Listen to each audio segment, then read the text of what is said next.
സുഹൃത്തുക്കളെ, സമ്പന്നതയിലേക്ക് നയിക്കുന്ന ശക്തി എന്നുള്ളതിനെക്കുറിച്ചാണ് നമ്മൾ സംസാരിക്കുന്നത്. തിങ്ക് ആൻഡ് ഗ്രോ റിച്ച് എന്ന പുസ്തകത്തിൻ്റെ 2-ാം അധ്യായത്തിൽ ഒരു യോദ്ധാവിൻ്റെ കഥ പറയുന്നുണ്ട്.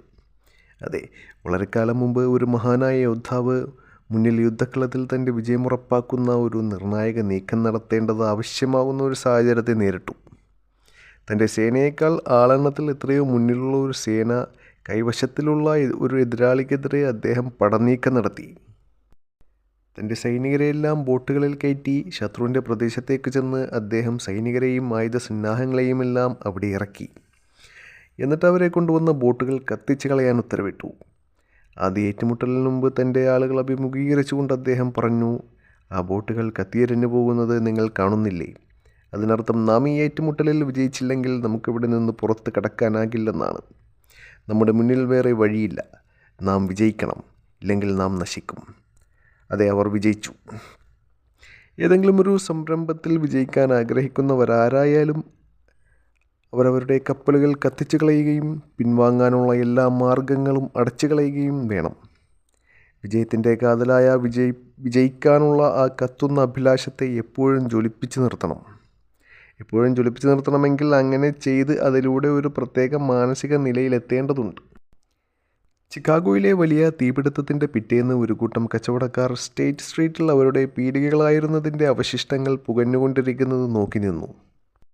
അവരൊരു സമ്മേളനം ചേർന്നു. തങ്ങളുടെ പീടികകൾ വീണ്ടും കെട്ടിപ്പൊക്കണോ അതോ ചിക്കാഗോ വിട്ട് കൂടുതൽ സാധ്യതയുള്ള മറ്റേതെങ്കിലും ഭാഗത്തേക്ക് പോകണോ എന്നതായിരുന്നു ചർച്ചയുടെ ഉദ്ദേശം.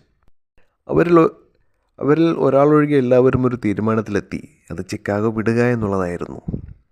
അവിടെ തന്നെ ഉറച്ചു നിന്ന് വീണ്ടും ബിസിനസ് കെട്ടിപ്പടുക്കാൻ ആഗ്രഹിച്ച വ്യാപാരി തൻ്റെ പീടികയുടെ അവശിഷ്ടങ്ങളിലേക്ക് വിരൽ ചൂണ്ടിക്കൊണ്ട് പറഞ്ഞു, മാന്യരെ, അതേ സ്ഥലത്ത് തന്നെ ഞാൻ ലോകത്തിലെ ഏറ്റവും വലിയ പീടിക പടുത്തുയർത്തും. അത്ര തന്നെ ഇനിയും കത്തിയരഞ്ഞമർന്നാലും. അത് ഏറെക്കുറെ 1 നൂറ്റാണ്ട് മുമ്പായിരുന്നു.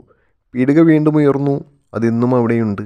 ഒരു കത്തുന്ന അഭിലാഷമായി അറിയപ്പെടുന്ന മാനസികാവസ്ഥയുടെ ശക്തി വിളിച്ചോതുന്ന ഒരു മഹാസ്മാരകമായി മാർഷൽ ഫീൽഡിന് ഏറ്റവും എളുപ്പത്തിൽ ചെയ്യാമായിരുന്ന ഒരു കാര്യം തൻ്റെ കച്ചവടക്കാർ ചെയ്തു തന്നെയായിരുന്നു. കഷ്ടകാലം വരികയും ഭാവി വരേണ്ടതായി തോന്നിക്കുകയും ചെയ്തപ്പോൾ അവർ എല്ലാം കെട്ടിപ്പറക്കി കൂടുതൽ മെച്ചമായ ഇടങ്ങളിലേക്ക് ചേക്കേറി. മാർഷൽ ഫീൽഡും മറ്റു കച്ചവടക്കാരും തമ്മിലുള്ള ഈ വ്യത്യാസം ശ്രദ്ധിക്കുക. കാരണം ആ വ്യത്യാസമാണ് പ്രായോഗികമായി വിജയിക്കുന്ന സകലരും പരാജയമടങ്ങുന്ന സകലരും തമ്മിലുള്ള വ്യത്യാസം. പണത്തിൻ്റെ ഉദ്ദേശമെന്തെന്ന് മനസ്സിലാക്കാൻ കഴിയുന്ന പ്രായത്തിലെത്തുന്ന ഓരോ മനുഷ്യജീവികളും അത് നേടാൻ ആഗ്രഹിക്കുന്നു.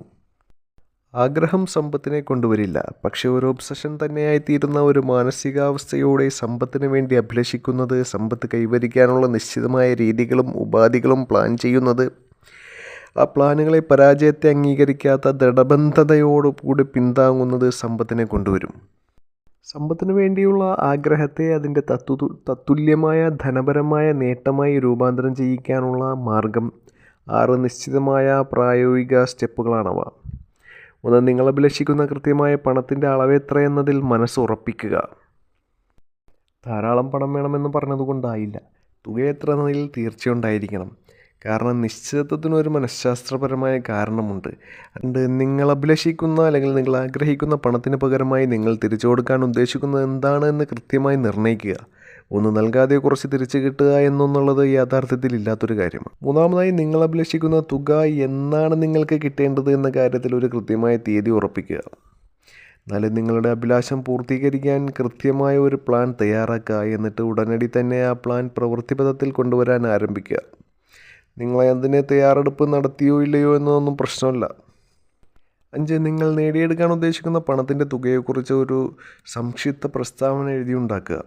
അത് കൈവരിക്കാൻ ഉദ്ദേശിക്കുന്ന സമയപരിധിയും പണത്തിന് പകരമായി നിങ്ങൾ നൽകാൻ ഉദ്ദേശിക്കുന്നത് എന്തെന്നും നിങ്ങളത് സമാഹരിക്കാനായി ഇട്ടിരിക്കുന്ന കൃത്യമായ പദ്ധതിയെക്കുറിച്ചും വ്യക്തമായി വിവരിക്കുന്ന ഒരു പ്രസ്താവന എഴുതി തയ്യാറാക്കുക.